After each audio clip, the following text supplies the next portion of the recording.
गौ माता के सम्मान में, गौ माता के सम्मान में। नमस्कार मित्रों, मैं मंजीत यादव, आप देख रहे हैं न्यूज अपडेट सीतापुर।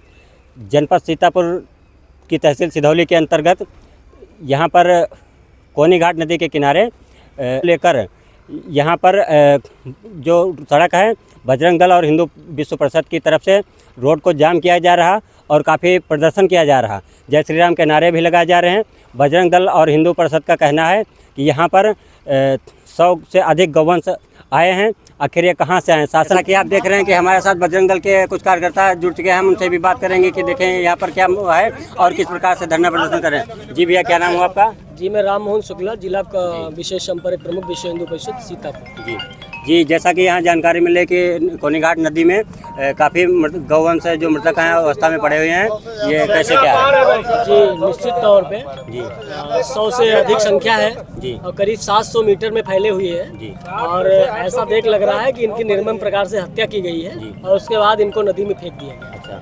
अच्छा, जैसे कि यहाँ पर जो शासन प्रशासन काफ़ी भारी अवस्था में मौजूद है, तो उनके द्वारा क्या अनुशासन दिया जा रहा है, क्या बताया जा रहा है? अभी तक जो भी प्रशासन पुलिस के जितने भी कर्मचारी थे वो सभी मुझे आश्वस्त रखे और मेरा पूरा सहयोग किया। पुलिस ने जितना सहयोग हमें अपेक्षा थी उससे ज़्यादा किया।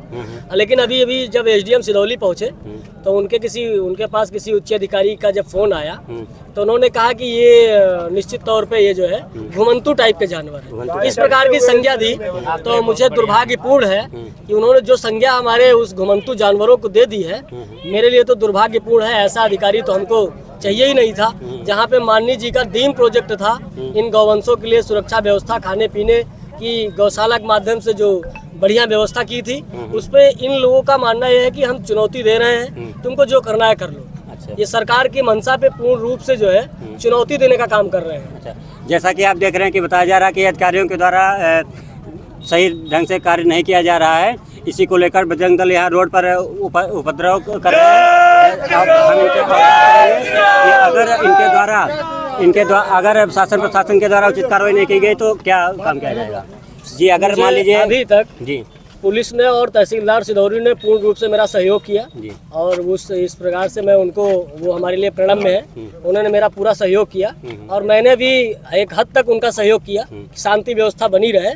लेकिन एसडीएम सिधौली का मानना यह है कि हम चुनौती देंगे तुम्हारी सरकार को, तुम क्या कर लोगे। वो घुमंतु जानवर टाइप की जो संज्ञा दिया है। अच्छा, सरकार को चुनौती दे रहे हैं? वो जो घुमंतु टाइप जानवरों की जो संज्ञा दिया है, मेरा मानना यह है कि किसी गौवंश से, गौशाला से गौवंश फेंके गए हैं। मेरा मानना ये है, मेरी पूरी टीम में लोगों ने जैसा भी देखा, एसएचओ सिधौली ने करीब 700 मीटर मेरे साथ पैदल जा करके सब देखा, इतनी दुर्गंध आते हुए भी। लेकिन एसडीएम सिधौली आते ही आते वहां मौके तक गए भी नहीं और संज्ञा दे दी कि वो जानवर घुमंतु टाइप के हैं। अच्छा, इस प्रकार देखे ही बता दिया कि घुमंतु टाइप के। इस प्रकार से मुझे बहुत पीड़ा हुई, इतनी ज्यादा पीड़ा हुई कि इस बाबा जी की सरकार में हम लोगों का इतना सब कुछ होने के बाद एक एसडीएम सिधौली आते हैं, वो कहते हैं कि घुमंतु टाइप के जानवर। गौ, जहाँ पे भारत की पहचान गौ माता से होती है, हमारी अस्मिता भारत माता की जो है क्या कहते हैं गौ माता है, और उसके बाद जो है ये क्या कहते हैं कि जो है घुमंतु टाइप के जानवर है। इस प्रकार की घुमंतु टाइप के जानवर है तो ये कह सकते हैं। सामने आ जाइए, सामने करो। अब यहाँ पे क्या घटना घटित हुई? जय श्री राम, मैं विश्व हिंदू परिषद बजरंग दल से अतुल तिवारी हूँ। जैसा कि जनपद सीतापुर के कोतवाली सिधौली के क्षेत्र में पड़ता है ये कोनी घाट पुल। यहाँ पर हम लोग को सूचना मिली है कि यहाँ पर 100 से अधिक गौवंशों के शव मिले हैं।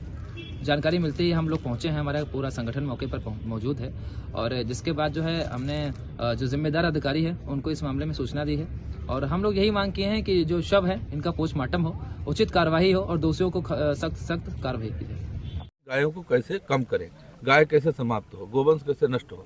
तो वो जो बधशालाएँ थी उसका तो कोई अलग रीजन था, लेकिन ये तो एकल व्यवस्था है कि गाय नष्ट हो। इसलिए मैं प्रशासन से ये निवेदन नहीं, गुहार करूंगा कि वो भी इन गायों, निरीह गायों की तरफ से कि इस पर कार्यवाही करके और ऐसी गौशालाओं पर सख्त से सख्त कार्यवाही करे, उन्हें जो है दंडित किया जाए और गौशालाओं की संख्या यदि बाई चांस कम है तो उन्हें बढ़ाएं और उनकी देख रेख किया जाए, उनको चेक किया जाए भाई कितनी गायें थी और कितनी रह गई हैं। यदि ऐसा किया जाता तो ऐसी परिस्थिति नहीं होती। सरकार द्वारा जो है गौशालाओं के लिए पैसा भी आ रहा, सब कुछ आ रहा, पर इनकी इतनी दयनीय स्थिति देखकर ये सब देखो ऐसा है, संवेदनहीनता है, ये संवेदनशीलता खत्म हो गई। पैसे भी ना आए तब भी गाय के नाम पर लोग क्या ना क्या कर देते हैं। तो पैसे भी आना, यही तो स्थिति है। प्रधान लोग किसी न किसी तरीके से गायों को रखेंगे, मतलब से ज़्यादा गाय रख लेंगे, 1000 रुपये गाय लेंगे, तब गाय को गौशाला में घुसने देंगे और इसके बाद उसके साथ संवेदनहीनता के साथ उसको जो है नष्ट करने का उपाय सोचेंगे।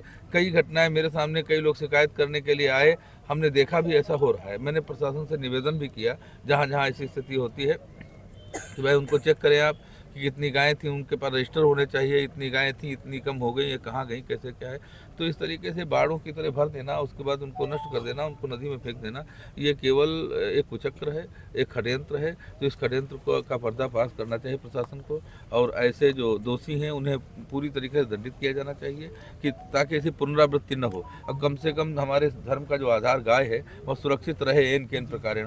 हम उन किसानों से भी निवेदन करेंगे जिन लोगों ने संवेदनहीनता के चलते इन गायों को छोड़ दिया है, उनके दरवाजे और खूंटे की शोभा थी, तो वो कोशिश करें कि हम फिर इनको रखें और हमको गौशाला न भेजना पड़े। जो भी थोड़ा बहुत है वो उनके प्रति करें, ये हम। जय श्री राम।